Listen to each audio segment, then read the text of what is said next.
Hi friends, welcome to ASL study. मैं अवधेश सिंह और इस वीडियो में हम बात करेंगे सिंपल इंटरेस्ट पे, दैट इज साधारण ब्याज पे। तो सिंपल इंटरेस्ट पे ये हमारा दूसरा वीडियो है। तो अगर आपने पहला वीडियो नहीं देखा है तो नीचे डिस्क्रिप्शन लिंक में उसका लिंक डाल दूंगा, जाकर आप पहला वीडियो को देखें। उसके बाद इस दूसरी वीडियो से आप कंटिन्यू करें। तो पहला वीडियो में एक दो क्वेश्चन प्लस कुछ बेसिक्स हम क्लियर कर चुके थे। तो इस दूसरे वीडियो में उसी को हम आगे प्रोसीड करेंगे। इसमें बढ़ने से पहले एक छोटा सा कंसेप्ट छूट गया था पहला वीडियो में, तो उसको थोड़ा सा क्लियर कर लेते हैं।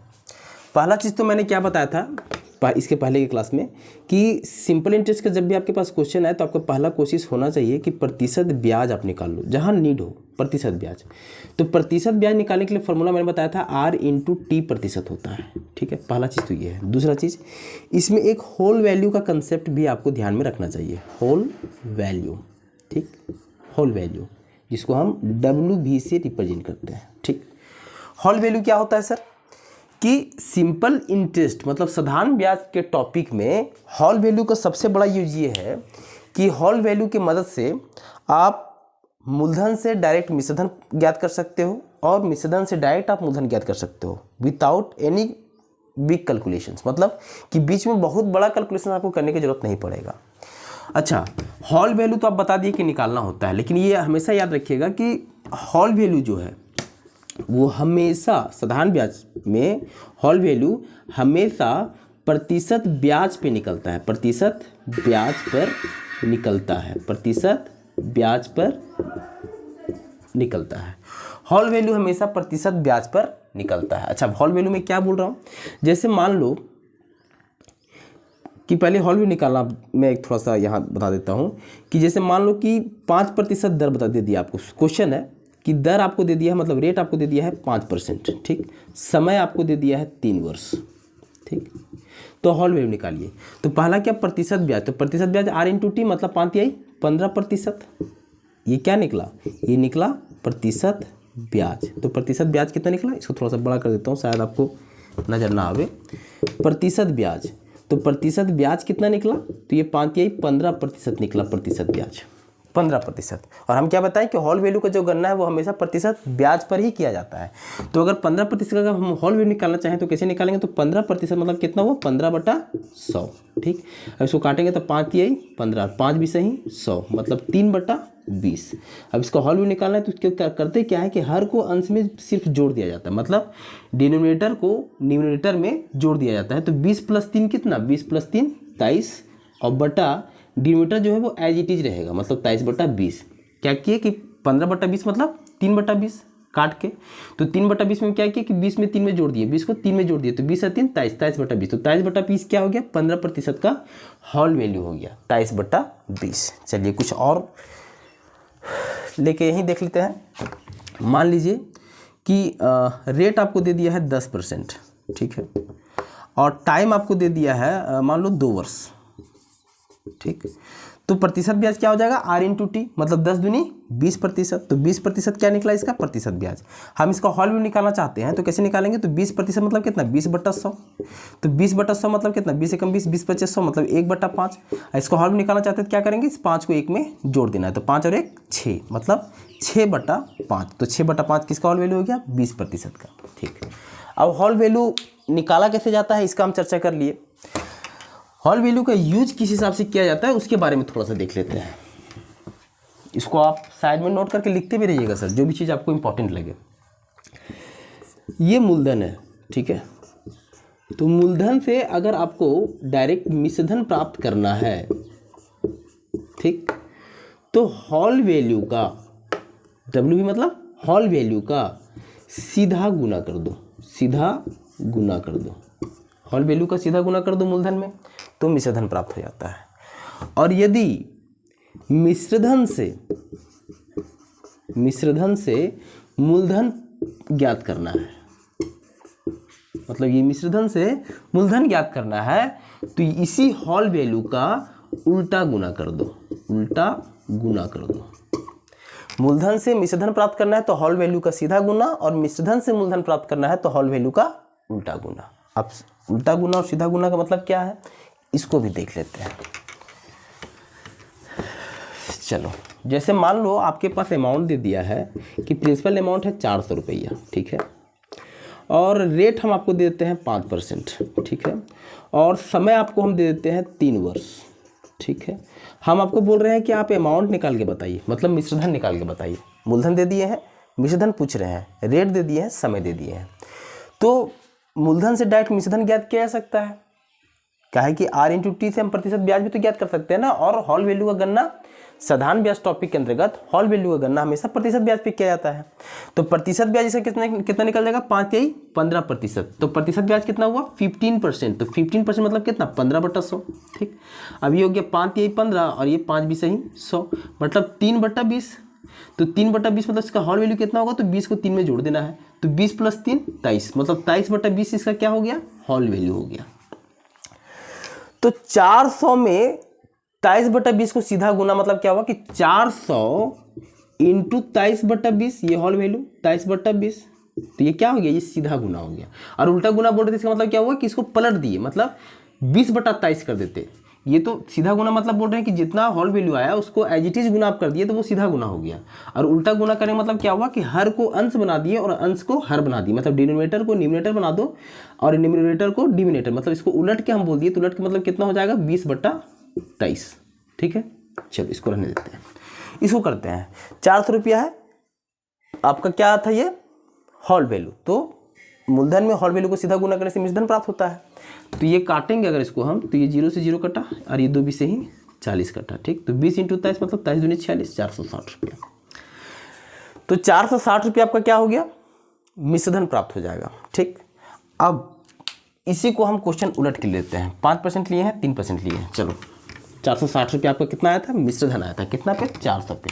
अब अगर क्वेश्चन दे दे कि आपको मिश्रधन दिया हुआ है 460 रुपया, रेट वही दिया हुआ है 5% और समय वही दिया हुआ है 3 वर्ष, ठीक है। आपको प्रिंसिपल अमाउंट निकाल के बताना है, मतलब मूलधन निकाल के बताना है। तो सर प्रतिशत ब्याज निकालिए, 5 या 15%। तो 15% का हॉल वैल्यू कितना सर, 15% मतलब होता है 15/100। तो ये हो गया 5 या 15 और ये हो गया 5 भी सही 100, मतलब 3/20। तो 3/20 का हॉल वैल्यू कितना सर, तो 20 और 3 23, 23/20, ठीक है। 23/20 तो हॉल वैल्यू आ गया सर 15% का। मिश्रधन से मूलधन प्राप्त करना है तो हम क्या करेंगे कि हॉल वैल्यू का उल्टा गुना करेंगे, ठीक है। तो मिश्रधन दिया हुआ है कितना 460, उल्टा गुना कर दो मतलब 20/23, 20/23, तो ये कटेगा 23 दूनी 46 और ये 0, 20 इंटू 20 दैट इज 400। तो मूलधन कितना आ गया, 460 रुपये का मूलधन आपका आ गया 400 रुपया। तो हॉल वैल्यू का आई थिंक जो यूज है ये आपको क्लियर हो गया होगा। अब आइए इस क्वेश्चन की ओर बढ़ते हैं कि यहाँ हम किस हिसाब से करेंगे।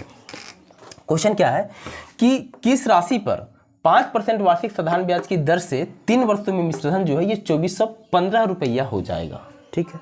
जो अभी मैं कंसेप्ट बताया सेम उसी पे बेस्ड है कि किस राशि पर, मतलब क्या आपको निकालना है, मूलधन निकालना है।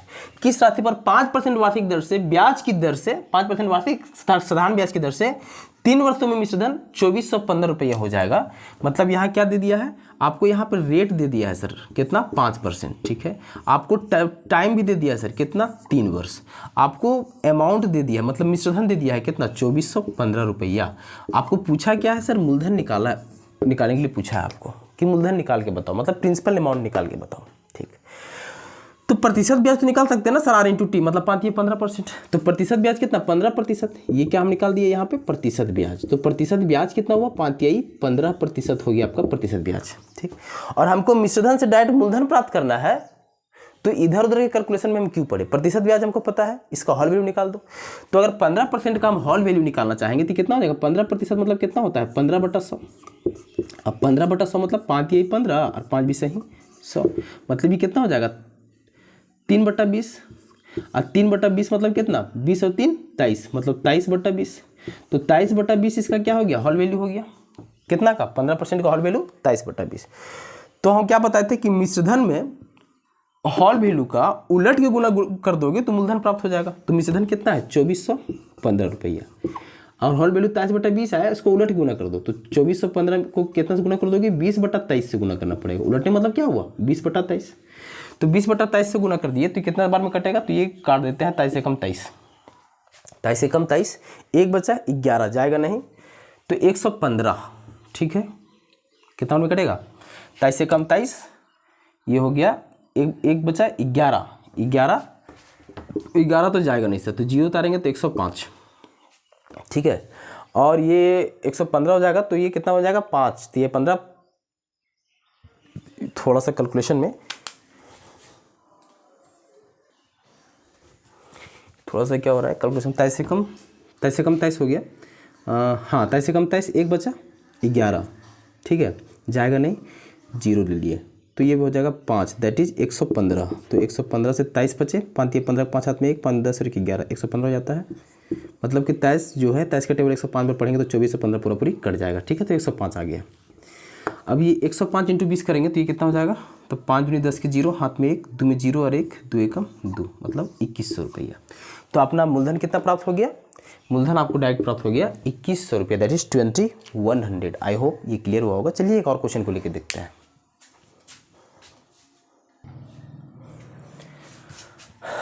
तो हमारा अगला क्वेश्चन है कि साधारण ब्याज के किस वार्षिक दर से 3600 रुपया का एक ऋण 3 वर्षों में 4800 रुपया हो जाएगा। आपको निकालना है क्या है सर, दर निकालना है, वार्षिक दर निकालना है। क्या दे दिया, 36 रुपया आपका क्या हो गया, ये प्रिंसिपल अमाउंट हो गया, दैट इज मूलधन हो गया, कि साधारण ब्याज की किस वार्षिक दर से 3600 रुपया का एक ऋण 3 वर्षों में 4800 रुपये हो जाएगा। ये हो जाएगा जो टर्म है ना सर, बड़ा इंपॉर्टेंट टर्म है, क्योंकि ये हो जाएगा जो टर्म है वो अपने आप को मिश्रधन को रिप्रेजेंट करता है। वैसे भी क्वेश्चन को आप बहुत तोड़ के पढ़ोगे, ये बहुत अच्छा से पढ़ोगे तो ये क्लियर हो जाएगा कि किसके बारे में बात कर रहा है।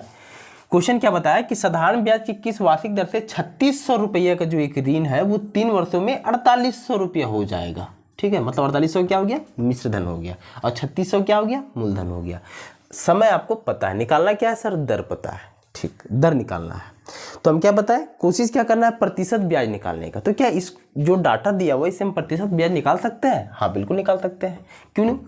क्या आपको ये प्रिंसिपल अमाउंट मतलब मूलधन दे दिया है सर 3600 रुपये, तो मूलधन है, ठीक, अमाउंट दैट इज मिश्रधन आपको दे दिया है 4800 रुपया, ठीक है, तो 3600 रुपया का राशि जो है वो 4800 रुपया हो गया। इसका मतलब ब्याज कितना हो गया सर, ब्याज, तो ब्याज जो है वो आपका हो गया 4800 माइनस 3600, ठीक है, तो 4800 में 3600 हो जाएगा, तो 36 और 40 और 48, 8 4 1200 रुपया, तो 1200 रुपये क्या हो गया आपका, ब्याज हो गया। अब हम क्या प्रतिशत ब्याज निकाल सकते हैं, तो बिल्कुल निकाल सकते हैं सर। प्रतिशत ब्याज कैसे निकालेंगे, तो ब्याज कितना है, 1200 रुपया ब्याज है, तो ये 1200 रुपये का ब्याज कितना पे मिला, 3600 रुपया मिला, 3600 पर मिला 3600। देखिए ये जो ब्याज मिलता है, ये ब्याज का जो गणना किया जाता है वो मूलधन पे ही तो किया जाता है। मतलब किसी से अगर आप ब्याज लेते हो किसी व्यक्ति से, तो ब्याज आप उसी का लेते हो ना जितना पैसा आप उसको देते हो। मतलब क्या हुआ कि ब्याज का जो गणना है वो हमेशा मूलधन पे किया जाता है।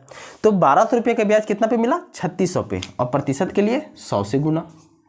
अब ये 00 से 00 कैंसल, ये 12 तिया 36 और ये 12 कम 12 और ये 00, मतलब 100/3%। 100/3% क्या आया, प्रतिशत ब्याज आया, ठीक है। समय आपको पता है, दर आपको निकालना है। हम क्या बताए थे पहला वीडियो में कि प्रतिशत ब्याज में अगर समय से भाग दे दो तो दर प्राप्त हो जाता है, और वही प्रतिशत ब्याज में अगर दर से भाग दे दो तो समय प्राप्त हो जाता है। तो प्रतिशत ब्याज तो पता है 100/3%, और समय भी पता है, हमको दर निकालना है। तो दर कितना हो जाएगा सर, तो प्रतिशत ब्याज कितना है 100/3, और समय कितना है 3 वर्ष। तो इसको अगर हम फिर 3 से डिवाइड कर दें, मतलब ये 3 जो है यही पे इंटू आ जाएगा, 100/3 डिवाइड बाई 3 दैट इज 100/9। तो 100/9 मतलब ये कितना हो गया, 100/9%। तो 100/9% मतलब 11.1/9%। तो ये क्या हो गया, आपका दर निकल गया। आई होप ये भी आपको क्लियर हो गया होगा। चलिए एक और क्वेश्चन को लेके देखते हैं। तो हमारा अगला क्वेश्चन है जैसे इसमें कि यदि 4 वर्षों की अवधि में अर्जित ब्याज मूलधन के बराबर है तो लागू की गई साधारण ब्याज की दर क्या है, ठीक है। अब क्वेश्चन बहुत इजी है, बढ़िया से पढ़ लिए, समझ गए, एक स्टेप में आंसर बनता है इसका, ठीक है। बस क्वेश्चन को पढ़िए कि क्वेश्चन बोल क्या रहा है, क्या डाटा है हमारे पास, कि यदि 4 वर्ष की अवधि में, मतलब समय दे दिया है कि यदि 4 वर्ष की अवधि में अर्जित ब्याज मूलधन के बराबर है, तो अगर अर्जित ब्याज मूलधन के बराबर हो जाए इसका मतलब कि ब्याज आपको कितना मिला, 100%। कहने का मतलब देखो 400 रुपये आप किसी को दिए और 400 रुपये आपको ब्याज मिल गया। अर्जित क्वेश्चन जो बोला कि अर्जित जो ब्याज है वो मूलधन के बराबर है, इसका मतलब क्या हुआ कि मूलधन, मान लो एग्जांपल के तौर पे बता रहा हूँ कि मान लो कि 400 रुपये की राशि एक किसी व्यक्ति को आप दिए और ब्याज के रूप में आपको 400 रुपया मिला, मतलब क्या हुआ कि 100% पैसा आपको मिल गया ब्याज के रूप में भी। मतलब क्या इसमें हम कह सकते हैं कि प्रतिशत ब्याज जो है, हम क्या बताएं कि साधारण ब्याज जो टॉपिक है इसके अंतर्गत अपना कोशिश ही रहता है साधारण ब्याज मतलब प्रतिशत ब्याज निकालने का। तो अगर अर्जित ब्याज मूलधन के बराबर है, इसका मतलब प्रतिशत ब्याज कितना है, तो प्रतिशत ब्याज सर है आपका 100%। प्रतिशत ब्याज कितना है 100%। कैसे पता चला, क्योंकि क्वेश्चन में बोल रहा था कि अर्जित ब्याज जो है ये मूलधन के बराबर है। तो अगर अर्जित ब्याज मूलधन के बराबर हो जाएगा मतलब प्रतिशत ब्याज कितना हो जाएगा 100% हो जाएगा। क्वेश्चन बोला है कि तो लागू की गई साधारण ब्याज की दर क्या है, तो आपको रेट निकालना है और आपको समय दे दिया है 4 वर्ष। तो हमको तो पता है सर कि प्रतिशत ब्याज में अगर आप समय से भाग दोगे तो दर प्राप्त होगा, और यही प्रतिशत ब्याज में अगर आप दर से भाग देते तो समय प्राप्त होता। तो प्रतिशत ब्याज पता है 100, समय पता है 4, तो दर कितना हो जाएगा, तो दर हो जाएगा 100 डिवाइड बाई ये 4, तो 4 25 से ही 100, दैट इज दर कितना आ गया आपका 25%। ठीक है, तो लागू की गई साधारण ब्याज की दर कितना है, तो 25% लागू की गई साधारण ब्याज की दर है। आई होप ये क्वेश्चन भी आपको क्लियर हुआ होगा। इसके अगले के वीडियो में जो क्वेश्चंस पे रहते हैं ना कि धन जो है वो किसी निश्चित अवधि के बाद 2 गुना हो गया, 3 गुना हो गया, 1.5 गुना हो गया, 2.5 गुना हो गया, तो इस टाइप के क्वेश्चंस लेंगे। साथ ही साथ इस पे बेस्ड उस पे बेस्ड और 11 इस पे एक टॉपिक आता है। ये 2-3 क्वेश्चंस को मिलाकर आई थिंक साधारण ब्याज टॉपिक के अंतर्गत 1-2 वीडियो मे बी और होंगे, 2 या 3 वीडियो और होंगे आई थिंक, और आपका पूरा जो ओवरऑल कंसेप्ट है एसआई का ये पूरा आपका क्लियर हो जाएगा, ये गारंटीड है। फिर आपको साधारण ब्याज जो टॉपिक है वो आपको कभी परेशान नहीं करेगा। ठीक, मिलते हैं अगला वीडियो में। Thank you so much, bye bye.